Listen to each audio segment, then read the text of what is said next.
Makigsunan, dihay usa ka katekista nga nagpalahi sa iyahang klase. Yang giingnan, dili ako'y mangutana ninyo.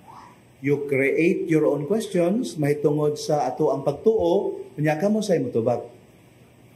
Kay ang kabright sa tao, di man lamang masukod sa kalidad sa tubag, kundi sa kalidad usab sa pangutana, nga pwede niyang ipangutana. So, ganahon na ang mga bata. Sige, kinsay mo una? O, day usa maingon, ako ma'am, sige, unsay pangutana? Tubaga po da? Sige ma'am.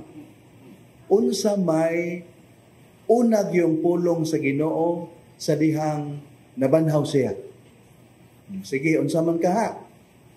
Ingon din siya, gutuma, oy. Gutuma ko no. Buot-buot sa, pero kasabuta kay mga bata man. O, kisa pa ilahin mangutana. Usa ka bata, maingon, unsay gisulti ni Jesus sa mga sundalo dito nga naggwardya sa iyang lubnganan sa dihang naabli na ang bato o mahimayaon siyang nabanhaw? Sige, unsa man? Ingon ko no ang Ginoo, tada!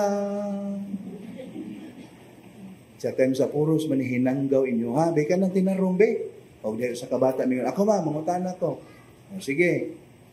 Ngano man, nga babay man yun ang unang gipasaksi sa Ginoo sa iyang pagkabanhaw. Dili man ang pangulo sa mga apostoles na si Pedro. Sige, unsay tubag? Naniguro ang Ginoo ma'am nga mukatap gayod ang balita. May pagka-sexist nga binuang, no? But it's not the intention.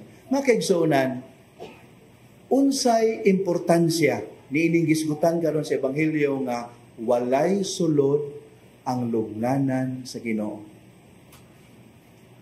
Nganong importante kayo ni natong mga Kristohanon nga tungod niya na nining Domingo sa pagkabanhaw, maog yun ni ipabasa sa tanang misa sa buntag. Ngano man? Nganong importante makayo ni? Makigsunan kay matud pa ni San Pablo, kung wala mabanhaw ang Ginoo, kawang lang ang atong pagtuo. Pamalandungin ninyo na ana sa first letter of Paul to the Corinthians, chapter 15, verses 17 to 22. 1 Corinthians 15, verses 17 to 22. Pero alang sa mga way pagtuo, makigsunan, maingon man sila, the empty tomb proves nothing.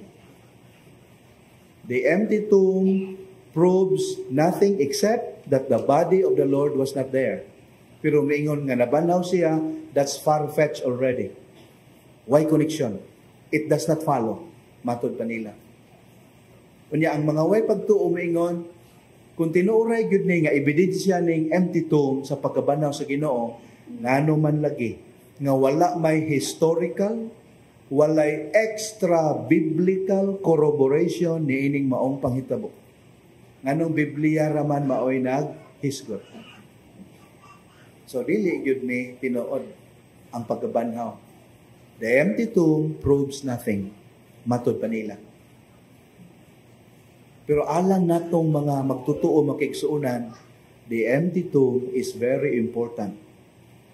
Ngano man, kini timaan nga tinuod gayod nga nabanhaw ang Ginoo sumala sa iyang gisulti. Ngano nakaingon ko ni ana, mubalik ta sa kasulatan. Kung nakabantay ta, kung atong basahon ang New Testament, ang upat ka gospel narratives are unanimous. Nagkayusa sila na ang unang nakasaksi sa pagkabanhaw sa Ginoo through the empty tomb, kinsa? Mga babae. Take note, nagkayusa sila. Nya para nako amazing kayo ni, ngano man. Sa pagsulat ning ebanghelyo makigsunan ang kultura nga dominante kayo mauni, patriarchal. Walay labot ang mga babae. Second class. Ang importante gyud unsay gibuhat, unsay gisulti, unsay desisyon sa mga lalaki. Nya with that as backdrop, nagkahiusa sila nga ilang i-report nga ang una yung nakasaksi nga walay sulod ang lubnganan, babae. Kung tumo-tumo pa ning istorya ha, Kung ako'y nagsuwat sa Ebanghelyo niya, tumutumo lang ni, di ko mabutang nga si Magdalena, uy, uro babae.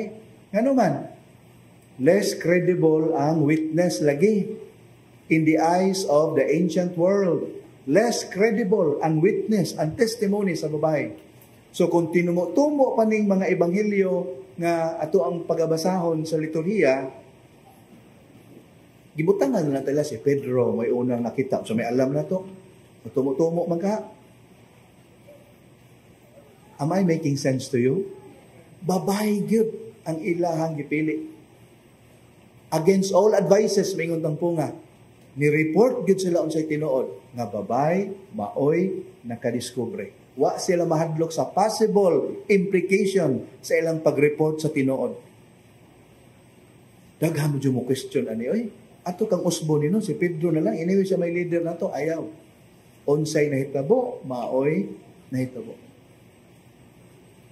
Kung tumutumo pa ning asoy mahitungod sa pagkabanhaw, ngano man nga ang mga pangulo sa mga Hudiyo nagpakatap man o bakak. Unsay bakak nga ilang gipakatap? In the coming Sundays, makadungog ta sa mga ebanghelyo nga nagisgot, ang mga pangulo sa mga Hudiyo nagpakatap og bakak. Unsa nga bakak? Ingna ang mga tao nga ang mga tinun-an ni Jesus nikawat sa iyang patayng lawas. Maunay bakak nga ilang gipakatap. Sige, butang ta lang. Granting without accepting. Nga maunay nahitabo. Gikawat sa mga tinun sa inyong tanaw. Katuhuan ang maong bakak. Nga sa dihang gidakop ang Ginoo nanagan manggay mga tinunan. Mitalaw manggani. Unya take note, ang lubnganan sa Ginoo gipagwardyahan. Gipagwardyahan sa mga pangulong pare o sa mga pangulo sa mga Hudiyo, nangayo sila kang Pilato nga pagwardyahan. Naigwardya nga nagatang niya ang mga tinunan nanalaw mangani. Musungasong gyud mga gwardya nga nagatang. Preposterous. Binuang ang maong bakak. So bakak yun. Unya ngano man gyud naning kamot man silang mamakak. Kay wala sila'y ebidensya to the contrary. Munang daugo na lang sa bakak. So alang na to mga matuon makigsunan, ang lubnganan nga walay sulod, timaan nga ang atong Ginoo tinuoray gayud nga nabanhaw.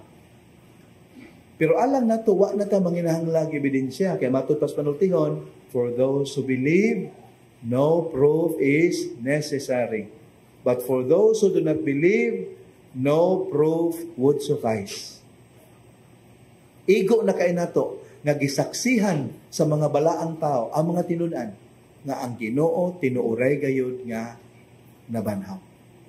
Ug mao na nga nini atong panagtigom karon, kita gipasidan-an, kita gihagit nga atong ipakita sa atong kinabuhi nga ang Ginoo tinuoray gayud nga nabanhaw. Nganuman nakita man is kinabuhi sa mga tinunan.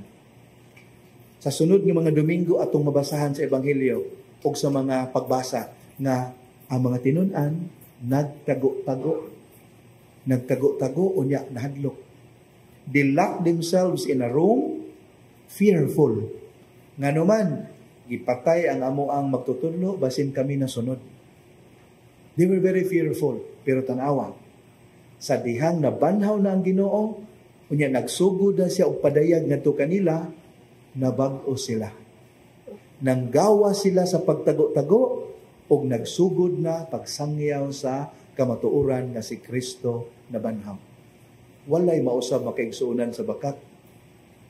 Walay tao nga magpakamatay isip martir sa usa ka tumo-tumo o sa ka fairy tale, no? Tungod kay tinuod ang ilang nasaksihan, tinuod ang ilang nasinati, maunang eventually all of the apostles except John died a martyr's death. Gipakamatya nila ang ilang nasaksihan o ang ilang nasinati. Tinuod ang pagpakamatay sa pagtuo alang lamang sa pipila.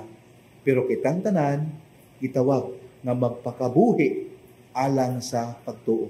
We show in the way we live and in the way we love nga indeed the Lord is risen.